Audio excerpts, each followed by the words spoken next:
Alright, this here is the Macdonald bird catcher. Alright, what happens is that little rod right there is attached to a string that goes all the way back there to the hose. And when you put the rod under the basket,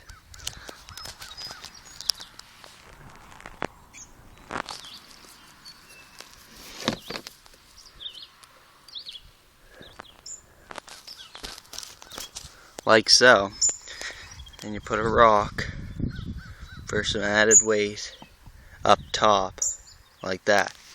Then you put your bird seed in there for the birds, and then when the birds come, they come in through here, get inside of the basket, and then when they're in there, you pull this rope from back there and catching the bird in the basket.